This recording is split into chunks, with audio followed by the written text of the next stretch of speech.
Hi hello welcome to economics unboxed. ഇന്നത്തെ ഈ വീഡിയോയിൽ നമ്മൾ നോക്കാൻ പോകുന്നത് കേരള യൂണിവേഴ്സിറ്റിയുടെ 4-ഇയർ അണ്ടർ ഗ്രാജുവേറ്റ് പ്രോഗ്രാമായിട്ടുള്ള BA എക്കണോമിക്സിലെ ഫസ്റ്റ് സെമസ്റ്ററിലെ ഫസ്റ്റ് പേപ്പർ പ്രിൻസിപ്പിൾസ് ഓഫ് എക്കണോമിക്സിലെ മൊഡ്യൂൾ 1-ലെ യൂണിറ്റ് 2-ലെ ടോപ്പിക്കായിട്ടുള്ള എക്കണോമിക് മോഡൽസ് എന്ന് പറയുന്ന ടോപ്പിക്കാണ്. യൂണിറ്റ് ടോപ്പിക്കിലെ സെക്കൻഡ് ടോപ്പിക്കായിട്ടാണ് ഈ ടോപ്പിക്ക് വരുന്നത്. ഫസ്റ്റ് ടോപ്പിക്കായിട്ടുള്ള റോൾ ഓഫ് അസംഷൻസ് നമ്മൾ ഇതിനു മുമ്പേ ഡിസ്കസ് ചെയ്തിട്ട് അപ്ലോഡ് ചെയ്തിട്ടുണ്ട്. സോ അത് കണ്ടതിന് ശേഷം ഈ വീഡിയോ കാണുക. സോ നമ്മൾ ഇന്ന് ഡീൽ ചെയ്യാൻ പോകുന്ന ടോപ്പിക്കിൻ്റെ പേരെന്ന് പറയുന്നത് economic models. So let's get started. Economic model summarises the relationship among economic variables. അപ്പോൾ എന്താണ് എക്കണോമിക് മോഡൽ എന്ന് പറയുന്നത്? ഈ മോഡലിൻ്റെ സിഗ്നിഫിക്കൻസ് എന്ന് പറയുന്നത് ഇത് നമ്മുടെ എക്കണോമിക് വേരിയബിൾസ് തമ്മിലുള്ള റിലേഷൻഷിപ്പിനെ സമ്മറൈസ് ചെയ്യുന്നു. It is a description of reality with some simplification. അതെന്താണ്? കുറച്ച് സിംപ്ലിഫിക്കേഷൻ അടങ്ങിയിട്ടുള്ള റിയാലിറ്റിയുടെ ഡിസ്ക്രിപ്ഷനാണ്. A model consist of simply a set of or groups of economic relationship. നേരത്തെ പറഞ്ഞ സെയിം ഡെഫിനിഷൻ തന്നെയാണത്. A model consist of simply a set or group of economic relationship. അതായത് മോഡലിനകത്തുള്ളത് എന്താണ്? A group of economic relationships അല്ലെങ്കിൽ ഒരു set of economic relationships ആണ്. A model may be expressed in terms of equations or diagrams. അപ്പോൾ നമുക്ക് economic മോഡൽസിനെ എങ്ങനെയൊക്കെ represent ചെയ്യാം? ഒന്നെങ്കിൽ നമുക്ക് ഇക്വേഷനായിട്ട് അതിനെ റെപ്രസെൻറ്റ് ചെയ്യാം, അല്ലെങ്കിൽ ഡയഗ്രാംസ് ആയിട്ട് അതിനെ റെപ്രസെൻറ്റ് ചെയ്യാം. It can also express verbally. അതിനെ വേണമെങ്കിൽ എന്ത് ചെയ്യാം? വെർബലിയും നമുക്ക് എക്സ്പ്രസ് ചെയ്യാൻ സാധിക്കുന്നതാണ്. Diagrams and equations are the most convenient methods of expressing relationship among economic variables. അപ്പോൾ എക്കണോമിക് വേരിയബിൾസ് തമ്മിലുള്ള റിലേഷൻഷിപ്പ് എക്സ്പ്രസ് ചെയ്യുന്നതിൻ്റെ മോസ്റ്റ് കൺവീനിയൻ്റ് ആയിട്ടുള്ള മെത്തേഡ് ഏതാണ്? ഡയഗ്രാംസ് അല്ലെങ്കിൽ by equations. Models are useful because it helps to avoid irrelevant details and focuses on most important economic analysis. അപ്പോൾ എന്താണ്? Models വളരെ useful ആയിട്ടുള്ള ഒന്നാണ്. ബിക്കോസ് അത് നമ്മൾ എന്ത് ചെയ്യുന്നുണ്ട്? ഇറലവൻ്റ് ആയിട്ടുള്ള ഡീറ്റെയിൽസ്, അതായത് നമുക്ക് ആവശ്യമില്ലാത്ത ഡീറ്റെയിൽസിനെ ഒഴിവാക്കാനും അതുപോലെ തന്നെ ഇമ്പോർട്ടൻ്റ് ആയിട്ടുള്ള എക്കണോമിക് അനാലിസിസിനെ ഫോക്കസ് ചെയ്യാനും അത് സഹായിക്കുന്നുണ്ട്. അപ്പോൾ നമ്മൾ എന്താണ് നോക്കിയത്? എക്കണോമിക് മോഡൽസ് ആയിരുന്നു നമ്മൾ നോക്കിയിട്ടുണ്ടായിരുന്നത്. നമ്മൾ പറഞ്ഞു economic model summarises the relationship among economic variables. It is a description of reality with some simplifications. A model consists of simply a set or group of economic relationships.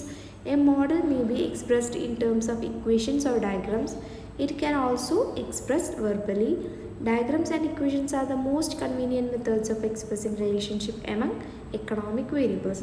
Models are useful because it helps to avoid irrelevant details and focuses on most important economic analysis. ഇനി to simplify the economic analysis models make some assumptions. അപ്പോൾ നമ്മുടെ economic മോഡൽസിൻ്റെ analysis simplify ചെയ്യാൻ വേണ്ടിയിട്ട് എന്ത് ചെയ്യും? Models കുറച്ച് assumptions കൊണ്ടുവരും. Which must be clearly stated when A model is formed. അതെന്ത് ചെയ്യും? നമ്മുടെ ഒരു മോഡൽ ഫോം ചെയ്യുമ്പോൾ തന്നെ അതിനെ നമ്മൾ ക്ലിയർ ആയിട്ട് സ്റ്റേറ്റ് ചെയ്തിട്ടുണ്ടാവും. Models have 2 types of variables. മോഡലിനകത്ത് 2 ടൈപ്സ് വേരിയബിൾസ് ഉണ്ട്. ഒന്ന് എക്സോജനസ് വേരിയബിൾസ്, രണ്ടാമത്തത് എൻഡോജനസ് വേരിയബിൾസ്. സോ ഇനി നമ്മൾ നോക്കാൻ പോകുന്നത് എന്തൊക്കെയാണ് endogenous variables and exogenous variables എന്നുള്ളതാണ്. Exogenous variables comes from outside the model. അപ്പോൾ എന്താണ്? എക്സോജീനിയസ് വേരിയബിൾ വരുന്നത് മോഡലിൻ്റെ പുറത്ത് നിന്നാണ്. They are inputs to the model. അതെന്താണ്? മോഡലിന് വേണ്ടിയിട്ടുള്ള ഇൻപുട്സ് ആണ്. Endogenous variables come from inside the model. Endogenous variable എവിടെ നിന്നാണ് വരുന്നത്? നമ്മുടെ മോഡലിൻ്റെ അകത്ത് നിന്നാണ് ആര് വരുന്നത്? എൻഡോജനസ് മോഡൽ വരുന്നത്. ദേ are output of the model. അതാണ് എന്തെന്ന് പറയുന്നത്? നമ്മുടെ മോഡലിൻ്റെ ഔട്ട്പുട്ട് എന്ന് പറയുന്നത്. അപ്പോൾ എക്സോജനസ് വേരിയബിൾ എവിടെ നിന്നാണ് വരുന്നത്? മോഡലിൻ്റെ പുറത്തുനിന്നാണ് വരുന്നത്. സോ അതിനെ നമ്മൾ എന്തായിട്ട് യൂസ് ചെയ്യും? ഇൻപുട്സ് ആയിട്ട് യൂസ് ചെയ്യും. സോ ഈ ഇൻപുട്സ് യൂസ് ചെയ്തിട്ടാണ് നമ്മൾ എന്തുണ്ടാക്കുന്നത്? ഔട്ട്പുട്ട് ഉണ്ടാക്കുന്നത്. അപ്പോൾ ഈ മോഡലിന് പുറത്തുനിന്ന് വന്ന ഇൻപുട്സ് മോഡലിനകത്ത് കയറുമ്പോഴാണ് എന്തുണ്ടാവുന്നത്? നമുക്കതിൽ നിന്ന് ഔട്ട്പുട്ട് കിട്ടുന്നത്. അപ്പോൾ ഈ എൻഡോജനസ് വേരിയബിൾ എവിടെ നിന്നാണ് വരുന്നത്? എൻഡോജനസ് വേരിയബിളായിട്ടുള്ള ഔട്ട്പുട്ട് വരുന്നത് മോഡലിൻ്റെ അകത്ത് നിന്നാണ്. Exogenous variables are fixed at the moment they enter the model, whereas endogenous models are determined within the model. Exogenous variables എന്താണ്? നമ്മൾ എപ്പോഴാണോ ആ മോഡലിൻ്റെ അകത്ത് കയറുന്നത് ആ സമയത്ത് നിന്ന് നമ്മൾ ഫിക്സ് ചെയ്യും. എൻഡോജനസ് മോഡൽസിനെ ഡിറ്റർമൈൻ ചെയ്യുന്നത് വിത്തിൻ ദ മോഡലിൻ്റെ അകത്ത് നിന്നാണ്. The purpose of a model is to show how the exogenous variables affect endogenous variables. അപ്പോൾ എന്താണ് ഒരു മോഡലിൻ്റെ പേർപ്പസ് എന്ന് പറയുന്നത്? എങ്ങനെയാണ് ഒരു എക്സോജനസ് വേരിയബിൾ എൻഡോജനസ് വേരിയബിളിനെ അഫക്റ്റ് ചെയ്യുന്നത് എന്ന് കാണിക്കലാണ്. സോ നമ്മൾ എന്താ പറയുന്നത്, ഒരു എക്കണോമിക് മോഡലിൻ്റെ അനാലിസിസിനെ സിംപ്ലിഫൈ ചെയ്യാൻ മോഡൽ എന്ത് ചെയ്യും, കുറച്ച് അസംഷൻസ് മേക്ക് ചെയ്യും.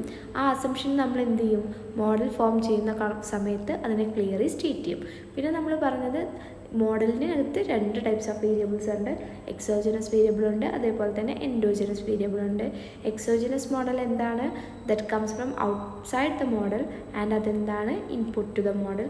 Endogenous variables come from inside the model and they are output of the model. പിന്നെ നമ്മൾ പറഞ്ഞു ഈ എക്സോജനസ് വേരിയബിൾ പുറത്തുനിന്ന് വരുന്ന വേരിയബിൾ മോഡലിനകത്തേക്ക് കയറുമ്പോൾ അതിനെന്ത് ചെയ്യും, നമ്മൾ ഫിക്സ് ചെയ്യും. അതേപോലെ തന്നെ എൻഡോജനസ് മോഡൽ എന്താണ്, മോഡലിൻ്റെ അകത്ത് നിന്നാണ് ഡിറ്റർമൈൻ ചെയ്യുന്നത്. The purpose of a model is to show how the exogenous variables affect endogenous variables.